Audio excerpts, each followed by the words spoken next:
Hello everyone. तो यार आज से हम बहुत ही एक इंटरेस्टिंग टॉपिक स्टार्ट करने वाले हैं, बाइनरी सर्च। और बाइनरी सर्च ख़त्म होते ही हम टर्नरी सर्च भी देखेंगे। इसी के साथ साथ दोनों सेम तरह की टेक्निक है, बस थोड़े से चेंजेस है दोनों में। टर्नरी सर्च के बारे में बहुत सारे लोग नहीं जानते होंगे, लेकिन टर्नरी सर्च भी बहुत ज़्यादा काम आता है जैसे कि बाइनरी सर्च काम आता है। तो यार बाइनरी सर्च के टॉपिक को स्टार्ट करने से पहले कुछ चीज़ें हैं जो मैं क्लियर कर देना चाहता हूँ। कुछ लोगों ने मेरे से कमेंट सेक्शन में दूसरी दूसरी वीडियोज़ में पूछा है और कुछ रिकमेंडेशंस दी हैं, तो उस पर मैं थोड़ी बात करना चाहता हूँ कि जैसे मैंने नंबर थियोरी करवाया था तो 2-3 कमेंट्स आए थे कि उसमें शायद मैंने चाइनीज़ रिमाइंडर नहीं करवाया और फॉर्मेट थ्योरम नहीं करवाया। तो कुछ लोगों ने पूछा क्या नंबर थियोरी कंप्लीट हो गई है। तो यार इस पे मैं थोड़ा बात करना चाहता हूँ कि जितने भी टॉपिक मैंने आज तक कवर करवाए हैं, कोई भी टॉपिक को मैं कंप्लीट नहीं मानता। तुम जितनी भी प्रैक्टिस कर लो, जितने भी क्वेश्चन कर लो, कोई भी टॉपिक कभी भी कंप्लीट नहीं होता। मैंने तुम्हें बस इस लेवल का करवा दिया है कि बेसिक से लेके मीडियोकर लेवल जो तुम्हारे क्वेश्चंस होते हैं और जितने फेमस टेक्निक है जो ज़्यादातर यूज़ होते हैं कॉन्टेस्ट के अंदर, मैंने हर एक टॉपिक से रिलेटेड पहले वो चीज़ तुम्हें करवा दी है, ताकि कल को तुम कॉन्टेस्ट देने जाओ तो तुम्हारे अंदर कम से कम ये कॉन्फिडेंस रहे कि मैं ये टॉपिक अटेम्प्ट कर सकता हूँ। और अगर तुमसे उस टॉपिक का रिलेटेड क्वेश्चन नहीं भी होता तो तुम सॉल्यूशन देख के उसको आराम से समझ के सीख सकते हो। इतने लेवल तक का मैंने कवर करने की कोशिश करी है। जो भी चीज़ में से छूट गई हो किसी भी टॉपिक पे या किसी भी टॉपिक पे हमने अगर कम क्वेश्चन करे हों, तो ऐसा नहीं है कि वो चीज़ मैं कवर कभी भी नहीं करूँगा। वो चीज़ मैं जब पॉसिबल हो पाएगा तभी बीच में कवर करके उसकी वीडियो ज़रूर निकालूंगा। मेरा मेन मोटो ये है कि यार फटाफट से तुम्हारे जितने मेन इंपॉर्टेंट चीज़ें हैं वो कवर करवा दूँ, ताकि सभी कम से कम स्पेशलिस्ट या एक्सपर्ट लेवल तक के कोडर आराम से बन जाएं उन टॉपिक को प्रैक्टिस करते हुए। तो एक बारी इस फ्लो में हम डीपी ग्राफ जैसे टेक्निक्स भी जब कवर कर लेंगे, सेगमेंट ट्री वगैरह, ये सब हमारे मेन सारे टॉपिक कवर हो जाएंगे। तो जितने भी पास्ट के टॉपिक्स होंगे तो उनमें तुमने कोई भी टॉपिक अगर रेकमेंड करा होगा कि प्लीज़ ये वाला टॉपिक पे वीडियो बनाओ या ये वाले क्वेश्चन पे वीडियो बनाओ, तो उस पर वीडियो मैं ज़रूर बनाऊंगा। ये हो सकता है कि थोड़ा टाइम लगेगा, लेकिन किसी की भी रिक्वेस्ट ऐसी नहीं रहेगी कि जिसको मैंने कवर ना करा हो।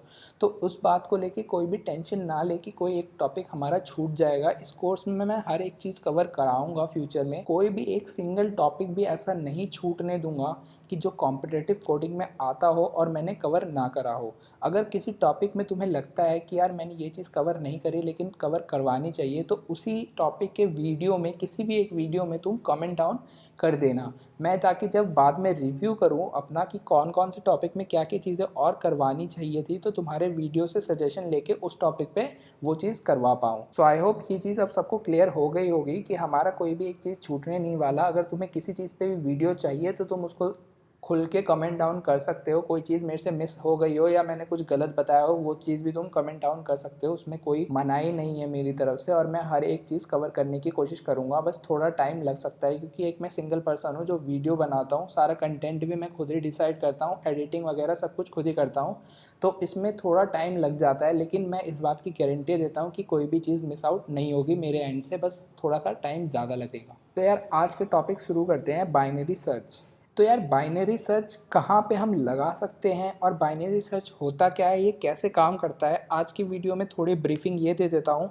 आज की वीडियो में हम अपर बाउंड और लोअर बाउंड फंक्शन क्या होते हैं वो भी सीखेंगे, और inbuilt binary search function use करना चाहिए या अपना बाइनरी सर्च फंक्शन बनाना चाहिए वो चीज़ सीखेंगे। अपना बाइनरी सर्च फंक्शन बनाते हुए किन किन बातों का स्पेशल ध्यान रखना चाहिए, क्योंकि बाइनरी सर्च अगर तुम खुद से बनाते हो तो उसमें छोटी छोटी कुछ बातें होती हैं, अगर तुम वो मिस आउट कर दोगे तो काफ़ी गड़बड़ हो सकती है। तो जिसको यार बाइनरी सर्च बहुत अच्छे लेवल तक का आता है तो आज की वीडियो वो मिस आउट कर सकता है, और जिसको अपर बाउंड लोअर बाउंड के बारे में पता है तो वो चाहे तो आज की वीडियो स्किप कर सकता है। लेकिन जो बाइनरी सर्च में ज़्यादा अच्छे नहीं हैं, जिन्हें बाइनरी सर्च के बारे में पता तो है लेकिन ज़्यादा डेप्थ में नहीं पता, तो वो आज की वीडियो ज़रूर देखें, क्योंकि आज की वीडियो में कुछ ऐसी चीज़ें बताऊंगा तो मैं फ्यूचर में अगर वो क्वेश्चंस में यूज़ करूंगा तो वो चीज़ एक्सप्लेन मैं नहीं करूंगा वहाँ पे। यार बाइनरी सर्च को समझने से पहले कि ये काम कैसे करता है, हमें ये समझना पड़ेगा कि हम इसको अप्लाई कहाँ पे कर सकते हैं।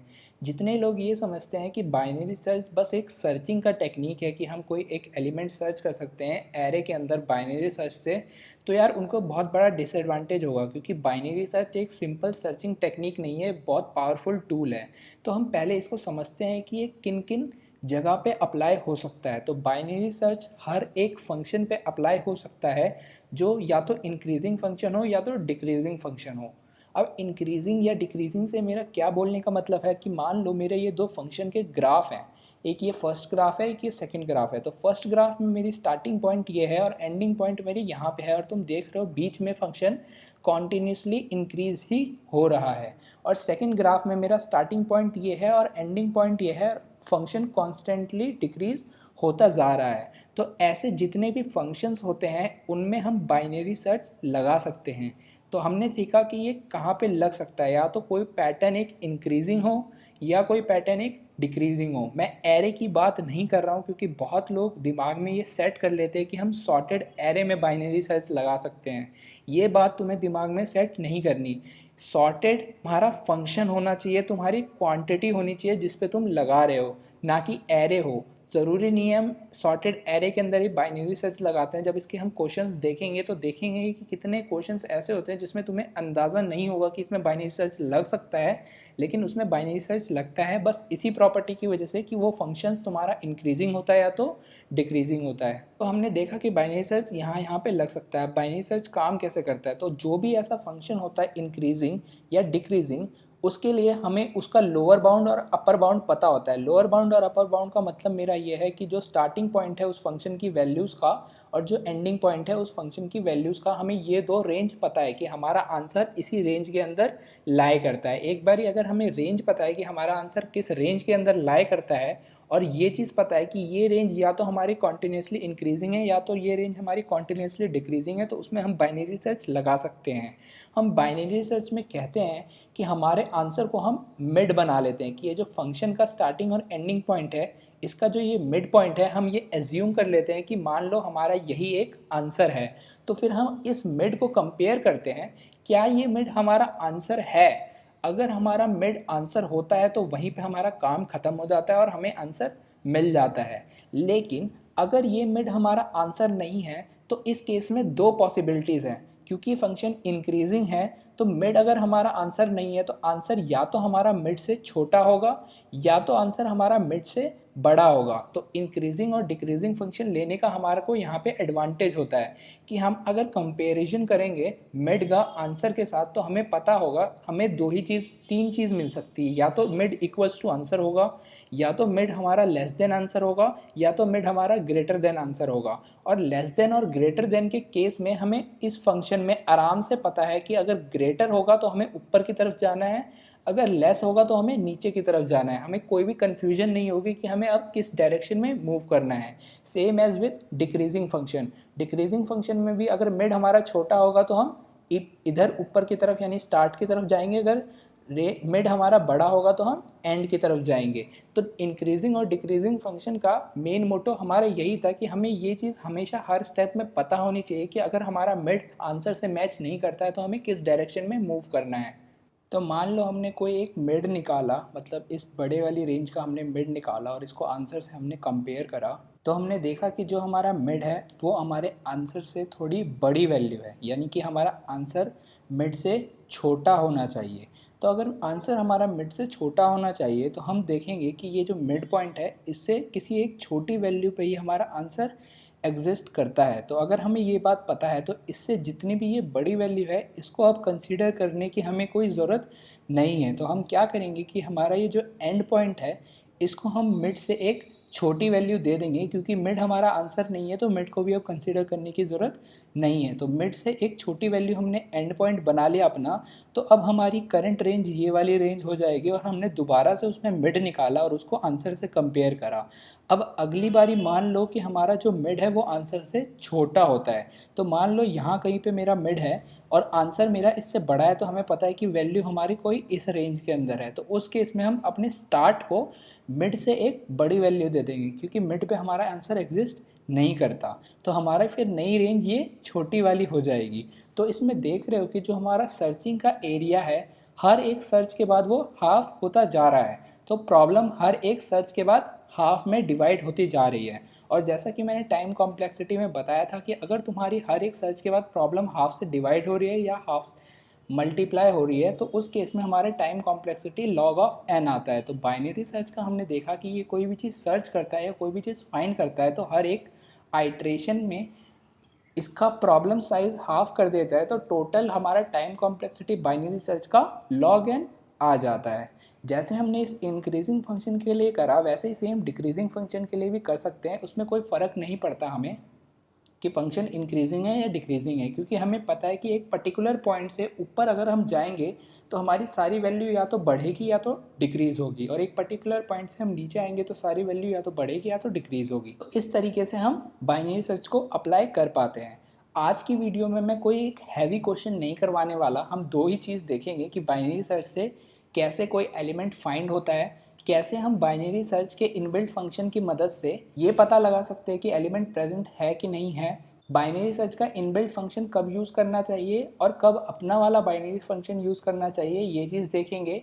और किसी एक एलिमेंट की एक सॉर्टेड एरे के अंदर फ्रिक्वेंसी क्या है, यानी कि वो एलिमेंट कितनी बारी आया है, उसको हम कैसे डायरेक्टली निकाल सकते हैं बिना आइट्रेट करें log ऑफ n में, तो वो चीज़ भी हम आज की वीडियो में कोडिंग पार्ट में देखने वाले हैं। हैवी क्वेश्चन मैंने इसलिए नहीं डाले क्योंकि जो लोग नए हैं बाइनरी सर्च से, अगर मैं आज की वीडियो में ही हैवी क्वेश्चन डाल देता हूं तो उनको काफ़ी हैवी लगती है वीडियो और क्वेश्चन समझ एकदम से नहीं आता। तो आज के एक्सप्लेनेशन के बाद तुम्हारे पास आज के दिन का टाइम है और कल के दिन का टाइम है, तुम हमारी कोड डिगर वेबसाइट पे जाके बाइनरी सर्च टॉपिक की प्रैक्टिस करो। 50+ क्वेश्चन वहाँ पे ऑलरेडी एडेड हैं। तुम थोड़ा प्रैक्टिस करोगे तो तुम्हें थोड़ी आदत हो जाएगी क्वेश्चन देखने की, और कैसे क्वेश्चन करते हैं तुम्हें थोड़ा आइडिया लग जाएगा। तो परसों मैं क्वेश्चंस लेके आऊँगा नए, और परसों की वीडियो में हम सिर्फ क्वेश्चन डिस्कस करने वाले हैं बाइनरी सर्च के ऊपर। हम थोड़े सही लेवल के क्वेश्चंस करेंगे, यानी कि अच्छे लेवल के क्वेश्चंस करेंगे जो तुमसे आसानी से पहले नहीं हो सकते थे। बेसिक क्वेश्चंस मैं नहीं करवाऊंगा जिसमें साफ देखते ही पता लग रहा है कि बाइनरी सर्च है, वैसे क्वेश्चन हम नहीं करने वाले। कोई क्वेश्चन तुम्हें इंटरेस्टिंग बाइनरी सर्च का पता हो या तुमने कभी करा हो या तुम्हें डिस्कस करवाना हो तो उसको कमेंट डाउन तुम इसी वीडियो के नीचे कर सकते हो। अगर मेरे को वो क्वेश्चन इंटरेस्टिंग लगा तो परसों वाली वीडियो में मैं वो क्वेश्चन भी इंक्लूड कर दूंगा। यार अभी भी बहुत से लोगों ने मेरे चैनल को सब्सक्राइब नहीं करा है। हर एक कंटेंट को बनाने में मेरी बहुत मेहनत लगती है, तो एज एन फीस ही समझ लो यार प्लीज़, लेकिन सब्सक्राइब ज़रूर करा करो। अगर तुम्हें मेरी वीडियोस पसंद आती है और तुम रेगुलरली मेरे कंटेंट देख रहे हो तो प्लीज़ यार सब्सक्राइब करना तुम्हारा बनता है। और अगर तुम्हें वीडियो ज़्यादा अच्छी लगती है तो उसको लाइक करो और अपने दोस्तों को भी शेयर करो। कोई भी डाउट रहता है वीडियो से रिलेटेड तो मैं हमेशा कहता हूँ उसको कमेंट डाउन ज़रूर करा करो। मैं हर एक कमेंट का रिप्लाई ज़रूर करता हूँ। जितने लोगों ने अब तक कमेंट करा होगा उन्होंने देखा होगा कि मैं कोई भी कमेंट जल्दी अनरिप्लाइड नहीं छोड़ता अगर उनका कोई क्वेश्चन होता है कमेंट के अंदर। तो यार कोडिंग पार्ट डिस्कस करने से पहले बस मेरी एक यही रिक्वेस्ट है कि अगर तुमने अब तक चैनल को सब्सक्राइब नहीं करा है तो यार सब्सक्राइब का बटन ज़रूर दबाओ। बहुत बारी होता है कि लोग भूल जाते हैं, इसलिए मैं 2-3 वीडियो के बाद ये रिक्वेस्ट हमेशा करता रहता हूँ। तो यार आज मैंने कर दिया है, तुमने सुन लिया है, तो सब्सक्राइब करना बिल्कुल मत भूलना। सब्सक्राइब बटन को अभी दबा दो तभी आगे की वीडियो देखना। तो यार कोडिंग पार्ट को डिस्कस करने के लिए मैंने एक सिंपल सा कोड बनाया है कि हमने एक एरे ले लिया। मान लो 8 एलिमेंट्स हैं एरे के अंदर, ये हमारा एरे है। n इनपुट करवा लिया, n हमारा एरे का साइज़ होगा। मैंने एक वेक्टर बना लिया या फिर एरे बना लिया और मैंने इनपुट ले लिया। वेक्टर के एलिमेंट क्या है, मैंने इस छोटे वाले फॉर लूप से इनपुट ले लिया। मैंने एक वेरिएबल बनाया फाइंड। अब फाइंड क्या करेगा कि मान लो हमें कोई एक एलिमेंट है, हमें ये चीज़ सर्च करनी है क्या वो एलिमेंट हमारे एरे के अंदर प्रेजेंट है या नहीं है। हमें क्या वैल्यू सर्च करनी है वो हमने फाइंड वेरिएबल के अंदर इनपुट करवा लिया। तो मैंने अपना बाइनरी सर्च का फंक्शन bs नाम करके ऑलरेडी बना रखा है ऊपर, उसको मैं अभी एक्सप्लेन कर देता हूँ और क्या क्या बातें नोट करने वाली हैं जो बहुत इंपॉर्टेंट है वो भी मैं बता दूंगा। पहले हम इनबिल्ट फंक्शन देख लेते हैं जो हमारा इनबिल्ट C++ देता है। C++ में जैसे बाइनरी सर्च इनबिल्ट है, लोअर बाउंड और अपर बाउंड इनबिल्ट है जो बाइनरी सर्च की प्रॉपर्टी पे ही काम करते हैं, वैसे ही जावा के अंदर भी तुम्हें ये चीज़ आराम से मिल जाएगी। जावा वालों को भी बाइनरी सर्च के लिए कोई दिक्कत नहीं होगी इनबिल्ट चीज़ें यूज़ करने के लिए। तो यार हमने क्या करा, इनबिल्ट फंक्शन हमने कॉल करा। इनबिल्ट फंक्शन के अंदर 3 वेरिएबल आते हैं। पहला होता है कि स्टार्टिंग रेंज तुम्हारी क्या है सर्च की, दूसरा आता है कि एंडिंग रेंज क्या है तुम्हारी सर्च की, और तीसरा क्या एलिमेंट तुम्हें सर्च करना है। तो मैंने यहाँ पे वेक्टर लिया है तो वेक्टर से आसानी हो जाएगी। वेक्टर के बिगिन से लेके एंड तक मुझे सर्च करना है और मुझे एलिमेंट क्या सर्च करना है, मुझे 6 सर्च करना है कि ये बताओ मेरे को 6 एरे में प्रेजेंट है कि नहीं है। तो जैसा कि तुम देख रहे हो यहाँ पे आउटपुट 0 है। पहला आउटपुट मेरा कुछ फर्स्ट ये जो बाइनरी सर्च मैंने बनाया उसका आउटपुट है तो वो कुछ और है, सेकंड आउटपुट मेरा इनबिल्ट फंक्शन का आउटपुट है। तो 6 मेरा एरे में प्रेजेंट नहीं है, तो ये बाइनरी सर्च हमें दो ही वैल्यू रिटर्न करता है। अगर वो ऑब्जेक्ट प्रेजेंट होता है तो वो रिटर्न करता है ट्रू, अगर वो ऑब्जेक्ट प्रेजेंट नहीं होता तो वो रिटर्न करता है फॉल्स। जैसा कि अब मैंने 4 के लिए अगर मैं सर्च करता हूँ और इसको रन करता हूँ तो देखते हैं इसका आउटपुट क्या आता है। तो जैसा कि तुम देख रहे हो मैंने 4 के लिए सर्च करा तो आउटपुट अब मेरा 1 आ गया, क्योंकि 4 मेरा प्रेजेंट है एरे के अंदर। तो जो इनबिल्ट बाइनरी सर्च फंक्शन होता है उस पर तुम तभी डिपेंड रह सकते हो अगर तुम्हें बाइनरी सर्च से सिंपल सर्चिंग करनी हो, यानी कि एक एलिमेंट तुम्हें ढूंढना हो कि एरे के अंदर प्रेजेंट है कि नहीं है, तो तुम इनबिल्ट बाइनरी सर्च का यूज़ कर सकते हो। लेकिन अगर मैं तुमसे कहूँ कि मैं क्वेश्चन थोड़ा चेंज कर देता हूँ, मेरे को ये पोजीशन चाहिए कि किस पोजीशन पे ये वाला एलिमेंट प्रेजेंट है, या मेरे को कोई और चीज़ करनी है बाइनरी सर्च के साथ, तो उस केस में मैं इनबिल्ट फंक्शन का यूज़ नहीं कर सकता। उस केस में मेरे को अपना फंक्शन बनाना पड़ेगा बाइनरी सर्च का। तो जब अपना फंक्शन बनाते हैं बाइनरी सर्च का तो उसमें हम 4 चीज़ें एज एन आर्ग्यूमेंट पास करते हैं। पहला तो वो जो एरे पास करते हैं, अगर हमने एरे लोकल बनाया तो एरे पास करने की ज़रूरत होती है, लेकिन एरे अगर हमने ग्लोबल बनाया होता तो हम एरे पास नहीं करते। फिर हम वो रेंज पास करते हैं कि किस रेंज में हमें चीज़ ढूंढनी है, और फिर हम वो चीज़ पास करते हैं कि ये चीज़ हमें ढूंढनी है। तो मैंने बाइनरी सर्च फंक्शन ऊपर यहाँ पे छोटा सा बना रखा है। तो हमने एरे ले लिया यहाँ पे कि हमें कौन से एरे में ढूंढनी है, तो हमारा वो एरे का नाम हो गया ARR। रेफरेंस वेरिएबल मैंने यूज़ करा है, तो यानी कि एग्जैक्ट कॉपी नहीं बनाएगा, वी को ही यूज़ करेगा। L हमारी स्टार्टिंग रेंज हो गई, R हमारी एंडिंग रेंज हो गई, और X हो गया जो एलिमेंट हमें फाइंड करना है या फिर जो आंसर हमें निकालना है। तो मैंने वाइल लूप चलाया जब तक L मेरा less than equals to R है। ये जो वाइल लूप में क्वांटिटी है L less than equals to R, और ये जो अपडेट में क्वांटिटी होती है कि L को हमें मिड +1 करना है और R को हमें मिड -1 करना है, ये तीनों आपस में बहुत अच्छे से रिलेटेड होती है। अगर तुमने इन तीनों को आपस में अच्छे से यूज़ नहीं करा तो बहुत बार ये होता है कि तुम्हारा बाइनरी फंक्शन इन्फिनाइट टाइम चल जाता है। जैसे कि अगर मान लो मैं L को यहाँ पे मिड ही रखता, तो मान लो मेरा L मिड रहता, मिड +1 नहीं होता, और किसी केस में मेरा L इक्वल्स टू R हो जाता और आंसर हमेशा हमारा मिड से छोटा आता, तो उस केस में आंसर हमारा हमेशा मिड से बड़ा आता। तो उस केस में L हमारा फिर से मिड ही हो जाता और L अभी भी इक्वल्स टू R ही है। तो ये लूप हमारा इनफाइनाइट चल सकता था। तो तुम यहाँ पे क्या अपडेट करते हो उसके हिसाब से यहाँ वाइल की कंडीशन लिखना बहुत ज़्यादा ज़रूरी है। मैं सबको यही रेकमेंड करूँगा कि मैंने जो फंक्शन बना रखा है ऑलरेडी, प्लीज़ इसी को यूज़ करो। ये बहुत सिंपल है यूज़ करने के लिए, और इसी में सारी चीज़ें अपडेट करा करो, इस फंक्शन को ही अपडेट करो। लेकिन ये कंडीशंस जो है तुम यही सेम यूज़ करोगे तो कभी भी ये इनफाइनाइट टाइम नहीं चलेगा। दूसरी बात गौर करने की है, मैंने मिड को L+R/2 नहीं लिखा है, जैसे कि बहुत सारे लोग यूज़ करते हैं मिड इक्वल्स टू L+R/2। मैंने यहाँ पे वो चीज़ नहीं लिखी है, क्योंकि बहुत बारी तुम्हारे क्वेश्चन में तुम्हारे रेंजेस 10⁻18 का हो जाता है।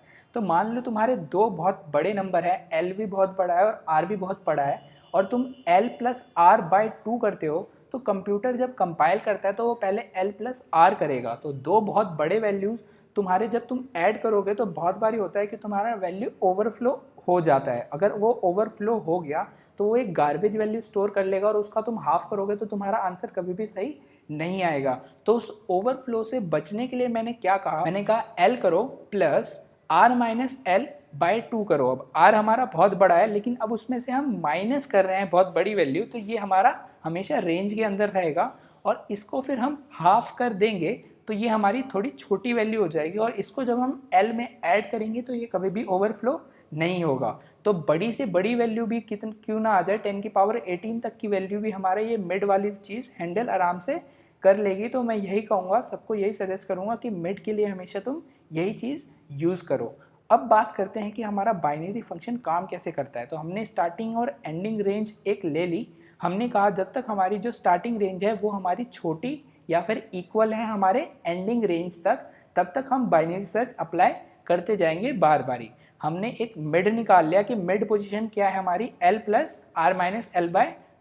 अगर तुम इस इक्वेशन को सॉल्व करोगे तो ये L+R/2 के इक्वल ही आएगा।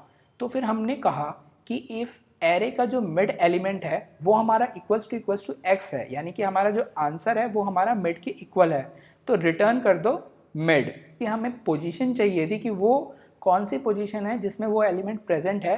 तो मिड हमारी वो पोजीशन है एरे के अंदर जिसमें हमारा एक्स एग्जिस्ट करता है। तो हमने आंसर क्या कर दिया, मिड को रिटर्न कर दिया और हमारा फंक्शन यहीं पे रिटर्न कर देगा, तो फंक्शन यहीं पे ख़त्म हो जाएगा। लेकिन अगर हमारे को आंसर नहीं मिलता है तो हमने चेक करी कंडीशन कि अगर हमारा एरे का मिड एलिमेंट छोटा है हमारे आंसर से, तो यानी कि हमें अब रेंज बढ़ानी पड़ेगी। रेंज बढ़ाने के लिए यानी कि जो मिड पोजीशन आई है अब उससे ऊपर वाले ही सारी वैल्यू हमें चेक करनी है, नीचे वाली वैल्यू चेक नहीं करनी है। तो हमने स्टार्टिंग को बढ़ा के मिड प्लस 1 कर दिया, यानी मिड से एक एक्स्ट्रा वैल्यू दे दी। क्योंकि मिड पे हमारा आंसर एग्जिस्ट नहीं करता तो मिड लेने का दोबारा फायदा नहीं है। तो एल को हमने क्या कर दिया, मिड प्लस 1 कर दिया। अब मिड प्लस 1 से लेके आर तक में ही हम सर्च करेंगे। और दूसरा केस कि अगर हमारा मिड एलिमेंट मान लो बड़ा होता x से, तो यानी कि मिड से लेके हम स्टार्टिंग का जो पोजीशन है उसके बीच में ही सर्च करते हैं, मिड के ऊपर वाली पोजीशन कोई भी सर्च नहीं करते। तो उसमें हम एंडिंग की जो रेंज है r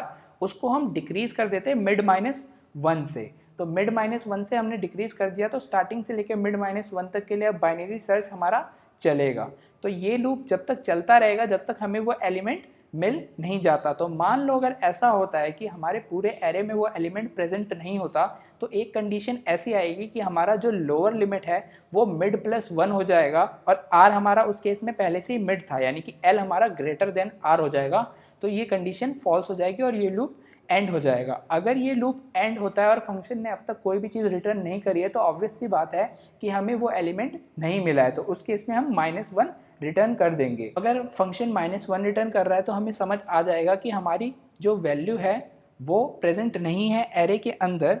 तो हम सिंपली क्या करेंगे, वो नॉट फाउंड प्रिंट करवा देंगे, वरना जो उसकी पोजीशन होगी या जो हमारा आंसर होगा उसको हम प्रिंट करवा देंगे। तो यार हमने फिर पोजीशन वाले वेरिएबल में जो ये फंक्शन हमारा रिटर्न करेगा हमने एक बारी वो उसको स्टोर कर लिया। तो अगर हमारा पोजीशन के अंदर -1 आएगा तो मैंने पॉज प्लस 1 कराया, क्योंकि 0 बेस इंडेक्सिंग ली थी लेकिन हम प्रिंट 1 बेस इंडेक्सिंग करवाना चाहते हैं। तो किसी भी अगर आउटपुट में हमारा 0 प्रिंट होता है तो यार क्योंकि हमारा इनबिल्ट फंक्शन ने -1 रिटर्न करा था, यानी कि वो एलिमेंट हमारा एग्जिस्ट नहीं करता, वरना जो हमारी एलिमेंट की पोजीशन होगी वो हमारा आउटपुट हो जाएगा। तो जैसे कि पहले केस में फाइंड हमारा 5 था, तो 5 को देखोगे तुम 8th पोजीशन पे है तो 8 आउटपुट हुआ है, यानी कि फंक्शन हमारा बिल्कुल सही से काम कर रहा है। तो 5 की जगह अगर मैं 6 करता हूँ, तुमने देखा 6 पे हमारा आउटपुट 0 आया है, यानी कि 6 हमारा प्रेजेंट नहीं है एरे के अंदर। तो हमारा बाइनरी फंक्शन भी बिल्कुल सही काम कर रहा है, लॉग एन में काम कर रहा है बाइनरी फंक्शन। अब बात करते हैं यार ये अपर बाउंड और लोअर बाउंड क्या है। मैंने कहा था फ्रीक्वेंसी हम निकालेंगे अपर बाउंड और लोअर बाउंड की मदद से। तो फ्रीक्वेंसी के लिए मैंने 4 की फ्रीक्वेंसी निकाली है, दोनों फंक्शन में मैंने 4 पास करा है। तो तुम देख रहे हो 4 की फ्रीक्वेंसी आ रही है क्या, 4, यानी कि 1 2 3 4 4 थे तो 4 की फ्रीक्वेंसी 4 आ रही है। अगर मैं इस 4 को चेंज करके 6 कर देता हूँ तो 6 की फ्रीक्वेंसी हमारी आ रही है 0, क्योंकि 6 हमारा प्रेजेंट नहीं है। अगर 6 की जगह मैं 5 करता हूँ तो देखते हैं क्या हमारा फंक्शन काम कर रहा है ढंग से या नहीं कर रहा है। तो 5 की फ्रीक्वेंसी आ जाती है 1, यानी कि एक 5 प्रेजेंट है हमारा एरे के अंदर। तो यानी कि ये चीज़ काम तो अच्छे से कर रही है, लेकिन ये काम कैसे कर रही है, ये अपर बाउंड और लोअर बाउंड फंक्शन है क्या चीज़। तो अपर बाउंड फंक्शन तुम्हें क्या रिटर्न करता है, तुम्हें ये एक इंडेक्स रिटर्न करता है। कौन से एलिमेंट का इंडेक्स रिटर्न करता है, तो जैसे कि मैंने 5 यहाँ पे इनपुट में भेजा है कि वेक्टर के अंदर पूरा सर्च करो, 5 एलिमेंट मैंने भेजा है, तो अपर बाउंड मेरे को उस एलिमेंट का इंडेक्स रिटर्न करके देगा जो 5 से जस्ट बड़ा होगा। पहला वो नंबर जो 5 से जस्ट बड़ा होगा उसका इंडेक्स मेरे को रिटर्न करेगा अपर बाउंड। और लोअर बाउंड क्या रिटर्न करेगा, तो लोअर बाउंड रिटर्न करेगा उस एलिमेंट का इंडेक्स जो कि 5 के इक्वल या 5 से जस्ट बड़ा हो। पहला वो एलिमेंट जो 5 के या तो इक्वल हो या तो 5 से बड़ा हो। कि मान लो अगर हमारे एरे के अंदर 5 प्रेजेंट नहीं होता, 6 प्रेजेंट होता, तो 4 हमारा 5 से छोटा है, उसके बाद मान लो 6 होता, तो लोअर बाउंड हमें रिटर्न क्या किसका इंडेक्स करता, 6 का इंडेक्स करता। क्योंकि अगर हमारा 5 प्रेजेंट नहीं है तो 5 से जस्ट बड़ा जो पहला एलिमेंट इसको मिलेगा वो इसका इंडेक्स रिटर्न कर देगा। अपर बाउंड और लोअर बाउंड दोनों बाइनरी सर्च के फंक्शन पे काम करते हैं, तो इनकी कॉम्प्लेक्सिटी भी log n हो जाती है। अब ये फ्रीक्वेंसी कैसे काउंट करने में मेरी हेल्प कर रहा है, तो मैंने कहा कि अपर बाउंड में से मैं लोअर बाउंड सेम एलिमेंट का माइनस कर दूं तो ये हमेशा मेरे को सही फ्रीक्वेंसी निकाल के देगा। तो देखते हैं ये कैसे सही फ्रीक्वेंसी निकाल के देता है। तो मैंने 5 के लिए करा है, तो 5 मेरा एरे में लास्ट में प्रेजेंट है, यानी कि 5 से बड़ा मेरा कोई भी एलिमेंट प्रेजेंट नहीं है। तो अपर बाउंड मेरे को क्या रिटर्न करके देगा, तो 5 तक तो मेरा कोई भी एलिमेंट, यहाँ तक लास्ट पोजीशन तक तो कोई भी एलिमेंट 5 से बड़ा नहीं है। तो इसके बाद की जो पोजीशन होगी यानी कि वी डॉट एंड जो होगा वो मेरा अपर बाउंड रिटर्न करके देगा, यानी कि 5 की जो करंट पोजीशन है उससे एक ज़्यादा बड़ी पोजीशन। और लोअर बाउंड क्या रिटर्न करके देगा, तो ये जो 5 की पोजीशन है वो वाली इंडेक्स मेरे को रिटर्न करके देगा लोअर बाउंड। तो इसके बाद वाली इंडेक्स से मैंने इसका पहले वाला इंडेक्स माइनस कर दिया, तो दोनों का डिफरेंस क्या आया, 1 आया। तो मेरी फ्रीक्वेंसी 5 की क्या हो गई, 1। अब 4 के केस में देखेंगे कि 4 के केस में फ्रीक्वेंसी कैसे काउंट कर रहा है। तो लोअर बाउंड 4 का जो ये पहला वाली 4 आया है इसका इंडेक्स मेरे को रिटर्न करेगा, और अपर बाउंड इस 5 का इंडेक्स मेरे को रिटर्न करेगा। तो इस इंडेक्स से मैं इस इंडेक्स को माइनस करूँगा तो इसके बीच में जितने एलिमेंट हैं, यानी कि ये जो 4 4 हैं, ये हमारी फ्रीक्वेंसी हो जाएगी। यानी कि upper bound minus lower bound, index minus index, एक इंटीजर वैल्यू आती है। ये हमने पहले भी क्वेश्चन में देख रखा है। तो ऐसे ही किसी भी एलिमेंट की अगर फ्रीक्वेंसी निकालनी हो, ये चीज़ पक्की होनी चाहिए कि वो एरे तुम्हारा सॉर्टेड होना चाहिए, तभी उस केस में सही फ्रीक्वेंसी आएगी। अगर यहाँ पे कहीं पे ऐसे हो जाता कि पहले यहाँ पे 4 है, फिर 5 होता, फिर आगे चल के 4 होता, तो उस केस में तुम्हारा आंसर कभी भी नहीं निकल सकता था। एरे जब तुम्हारा सॉर्टेड होगा तो उसी केस में डायरेक्टली फ्रीक्वेंसी कैसे निकालते हैं, तो upper bound minus lower bound कर देते हैं। अपर बाउंड और लोअर बाउंड काफ़ी इंपॉर्टेंट फंक्शन है, ये बहुत जगह काम आते हैं। हम इनबिल्ट बाइनरी सर्च का भी यूज़ नहीं करते, हम हर जगह लोअर बाउंड का यूज़ कर लेते हैं। अगर हमें सिंपल चेक करना होता है कि एरे में वो एलिमेंट प्रेजेंट है कि नहीं है, तो अगर हमारा लोअर बाउंड कोई इंडेक्स रिटर्न करता है और वो वी डॉट एंड के इक्वल नहीं होता, तो यानी कि एरे में वो एलिमेंट प्रेजेंट है। अगर वो वी डॉट एंड के इक्वल है यानी कि वो एरे में एलिमेंट प्रेजेंट नहीं है। और साथ ही साथ अगर वो एरे में एलिमेंट प्रेजेंट होगा तो इंडेक्स भी हमें को लोअर बाउंड से डायरेक्टली ही मिल जाएगी। तो अगर इनबिल्ट ही यूज़ करना होता है हमें बाइनरी सर्च, तो हमेशा हम लोअर बाउंड का यूज़ करते हैं। बहुत सारे क्वेश्चन में अपर बाउंड और लोअर बाउंड के बहुत सारे यूजेस होते हैं। हम जैसे जैसे आगे क्वेश्चन बैंक देखेंगे तो उसमें किसी भी क्वेश्चन में अगर अपर बाउंड और लोअर बाउंड का यूज़ होगा तो मैं तुम्हें ज़रूर दिखाऊंगा। तो आई होप आज की वीडियो तुम्हें क्लियर हो गई होगी। जितनी बातें मैंने बताई बाइनरी सर्च को लेके, वो सारी बातें तुम ध्यान में रखना। कभी भी बाइनरी सर्च को लेके दिमाग में ये मत बिठा लेना ये हमेशा सॉर्टेड एरे में ही यूज़ हो सकता है। दिमाग में ये रखना ये हर एक फंक्शन में यूज़ हो सकता है जो इंक्रीजिंग या डिक्रीजिंग हो। तो आई होप यार ये वीडियो को देखने के बाद तुम इस फंक्शन को बनाओगे खुद से और इसके क्वेश्चन करोगे हमारी वेबसाइट से codedigger.tech से। वहाँ पे कंपाइल्ड कर रखे हैं हमने बहुत सारे क्वेश्चन, डिफ़िकल्टी वाइज सॉर्टेड होते हैं। जितने भी लोग यार अभी नए ज्वाइन हुए हैं, मेरी वीडियोस पहली बार देख रहे हैं, अगर तुम्हें हमारे पर्सनल व्हाट्सएप ग्रुप पे आना है तो मैंने उन दोनों का लिंक अपनी वीडियो के डिस्क्रिप्शन में डाल दिया है। एक डाउट ग्रुप है जिसमें तुम अपने सीपी रिलेटेड कोई भी डाउट पूछ सकते हो, किसी क्वेश्चन में अगर तुम स्टक हो रहे हो तो वो डाउट पूछ सकते हो। और एक मेन ग्रुप है जिसमें मैं सारे इंपॉर्टेंट अनाउंसमेंट वगैरह या फिर रिसोर्सेज शेयर करता हूँ ताकि वो मिस आउट ना हो जाए। तो जितने भी लोग नए हैं और हमें ज्वाइन करना चाहते हैं इस कोर्स में, तो वो दोनों ग्रुप भी ज्वाइन कर सकते हैं। Thank you so much guys. बहुत जल्द ही बाइनरी सर्च के ऊपर क्वेश्चंस की वीडियो आने वाली है। बिफोर दैट तुम जितनी ज़्यादा से ज़्यादा प्रैक्टिस कर सकते हो बाइनरी सर्च की उतनी खुद से करो, ताकि उन क्वेश्चंस को समझने में और जो मैं नई चीज़ें बताऊं वो भी अपने नॉलेज में ऐड कर पाओ और उसको दिक्कत तुम्हें कोई भी ना आए। तो thank you so much guys, मिलते हैं अपनी नेक्स्ट वीडियो में।